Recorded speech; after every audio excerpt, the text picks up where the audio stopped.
why. And they are about the dangers of the occult and about how Lucifer is really the god behind all false religions. And I just looked at them and whatever, and threw them in the door in the closet and forgot about them. Well, anyway, the next day, there's a knock on the door, and we open it up, and it's Mormon missionaries. Never had one come before. And they always are, two of them. Two young men. And I remember what this guy said, this Grandmaster Druid back in, 1973. We're now in 1980. And we joined the Mormon Church because we thought that was where we were supposed to be. This was a sign from Lucifer. So I joined the Mormon Church. I tried to be a good Mormon. I stopped doing dope. I stopped having orgies. I was just monogamous. And the only thing we did, because we had been led to believe by this Druid guy that the Mormons were white witches. And so we still did white witchcraft, but we didn't do Satanism anymore. We got all of that out of our lives. Went to the temple in the Mormon Church, did all their secret rituals, which are very Masonic. Well, let's actually stop there because this is actually important. What kind of role did you have in the Mormon Church? Because we just talked about missionaries coming to your house and you said you joined. Can you explain a little bit, the progression and what kind of role you eventually got there? Yeah, well, okay, you get baptized, and then after a year, if you, mind your P's and Q's and pay your tithing and all of that, you're made an elder. And that's what I was. I was an elder. And then later, I was made an elders quorum president. So that's like an administrative role right under the bishop. Now understand, in a Mormon church, I don't know if it's still this way, but back then, this is in the 80s, a bishop, like most people think of a bishop as some really high-level guy, In the Mormon church, the bishop is the head of a local congregation. They call it a ward, W-A-R-D. And an elders quorum president is kind of like right under the bishop and takes care of administrative stuff. And I had gotten a temple recommend, which is like a card that allows you to go to the temple, because you're not allowed to go to the temple unless you're worthy. And at that time, we went to Salt Lake City, because that's like the Cadillac of Mormon temples, the Salt Lake Temple. And we went through the rituals, and that, I'll tell you, that's a whole story in itself. Do you want to get into that? Of course, yeah. Okay, well, so we go, now mind you, we had information from this Grandmaster Druid. He said, give these words to the guy when you go into the Mormon temple. And they had a system which was probably kind of ahead of its time. This was, 1981, where you had this card and it had a code on it. Like nowadays, everybody's familiar with it, some kind of magnetic coding. They put it in the machine and that would indicate that you're legit. And then we were told to say these words. And when we put these words into the computer after our card, the whole system went, it crashed, the entire computer system. And so they didn't know what to do about that, so they got rid of the people that they could. They took us through the ritual, which involves it's hours long. It's kind of like the Masonic ritual on steroids. You go downstairs, you get all basically naked. They wash your body, and it's done man to man, woman to woman. But they wash your body, they anoint your body with oil. You're given this magical temple garment, which you may or may not have heard of. And what's interesting is, just to back one step up, a lot of people don't know Joseph Smith was the founder of the Mormon Church. In 1844, he was made a Master Mason in Nauvoo, Illinois. And after he was made a Master Mason, he kind of stole most of the Masonic ritual and created this temple ceremony. The whole thing is just bizarre, and I go into great depth I have a video called Mormonism's Temple of Doom, a DVD that you can get that goes into all of this in detail. But anyway, this is where it gets kind of odd, because after this is all over, we were invited to go meet with the president of the Salt Lake Temple, which is kind of a big deal. And he said, "What can I do for you?" And I said, "Well, we've been told," we didn't say by a druid, but we've been told that we need to talk to an apostle. Now understand, in the Mormon church, there's this hierarchy. There's the prophet, who's called the president, and then there's the first presidency, which is 2 advisors and the prophet. Under them are 12 apostles. So he said, "Well, I'll see what I can do." So he arranged for us to go to the church office building and meet with one of the 12 apostles. At that time, it was Elder James Faust.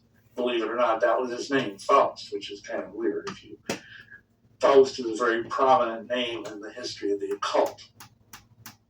So we went there, up into the church office building, and to make a long story short, he said, "Well, what do you want to talk to us about?" I said, "Well, we had these dreams." This is true. And again, back then, nobody knew what was going on in the Mormon temples. The stuff had not been made public in any way. A couple of years after this, a couple, Chuck and Dolly Sackett, put out a book called What's Going On in There. They were former temple workers, and they revealed the whole thing. But at this time, there was no anybody, and I said, we saw this ritual where there was this white altar with a satin covering, just like what's in the celestial room of the Mormon temple. And on it was this naked young girl, and everybody was around chanting, "Hail Lucifer." And he said, this apostle guy, he said, "Well, I can tell you are very extraordinary people, and I bear you my solemn testimony." This is a big deal. If you ever talk to a Mormon, if they start saying, "I bear you my solemn testimony," this is like a big deal for them. That what you have said is true. And if you can come to Salt Lake and live here, we will find a place for you in the worship of the temple.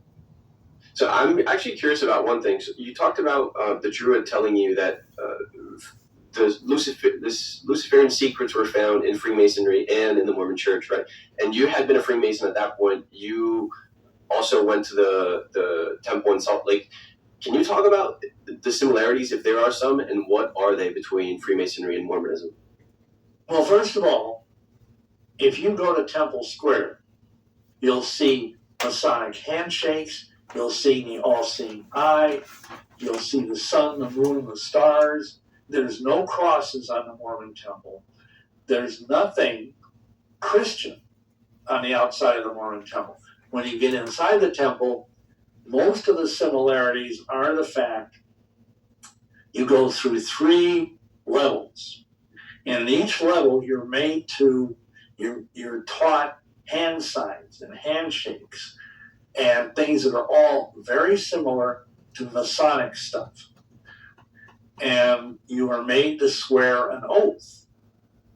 And in the first level, which I think it's been ages since I've gone through all of this, you put your hand to your throat and go like this, the same as you do in the entered apprentice degree of the Masonic Lodge.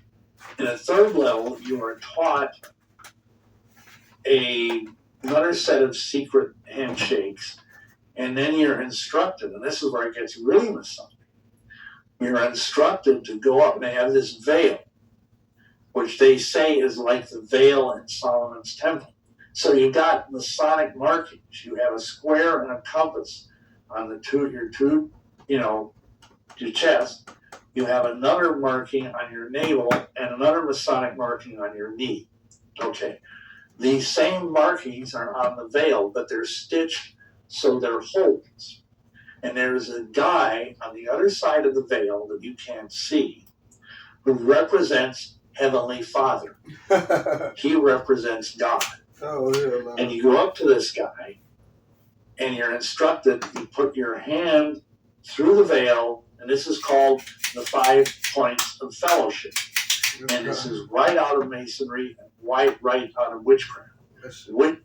Gardnerian, Alexandrian witchcraft, and Masonry and Mormonism all have these 5 points. And the 5 points of fellowship are foot to foot, knee to knee, hand to back, breast to breast, and mouth to ear.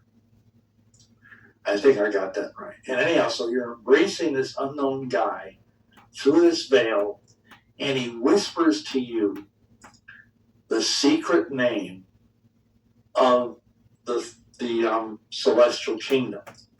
And you ready for this? I don't know. I think it's health in the navel, marrow in the bones, strength in the loins and in the sinews, power in the priesthood be upon me and my posterity for all generations of time and all eternity. Now, that might sound reasonably benign, except for the fact that it's almost word for word out of the satanic grimoire. It's a satanic incantation. The only difference is that obscene words are used. And then, when you're done with that, this guy draws you through the veil into what is called the celestial room, the celestial kingdom. And basically, it's like this beautifully appointed, everything is in white or light beige, with sofas. It's like being in a really fancy hotel lobby. And people are invited to just sit and absorb the wonderfulness of it. And they believe, literally, that God the Father, who they believe to be a man in a body, and they believe that he invisibly walks around this celestial room.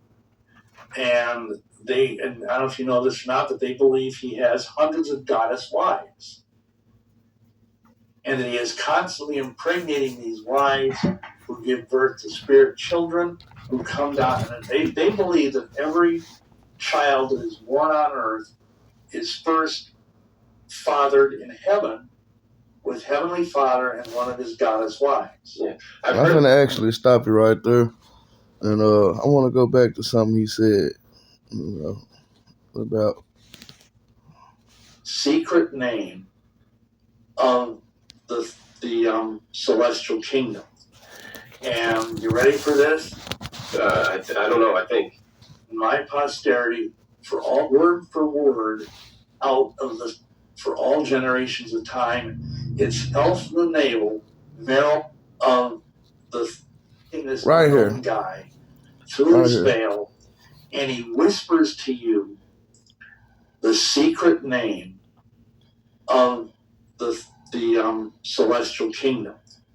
And you ready for this? I don't know. I think it's health in the navel, marrow in the bones, strength in the loins and in the sinews, power in the priesthood be upon me and my posterity for all generations of time and all eternity. Now, that might sound reasonably benign, except for the fact that it's almost word for word out of the satanic grimoire. Okay, right there. That's all I was trying to see right there. Okay, it's pretty clear to me. Okay, I'm not a pastor. I'm an old truck driver. I do music. I'm incredible C in the flesh. And no glory be to me, glory be all to God. You know what I'm saying? Which the Mormon church isn't a part of God. As this man just clearly he just clearly described. If you watch the whole video, he goes in talking about how he was into Satanism and Freemasonry, went to the Mormon church. He talks about the similarities and stuff. And we got the Mormon church burning right, here in America. It's burning, and I don't wish death on nobody. Like Mr. Charlie Kirk, I hate that happened with him. Just because of his views. I have my own views, and I don't think that's enough of a reason to kill or murder somebody. I don't feel that way.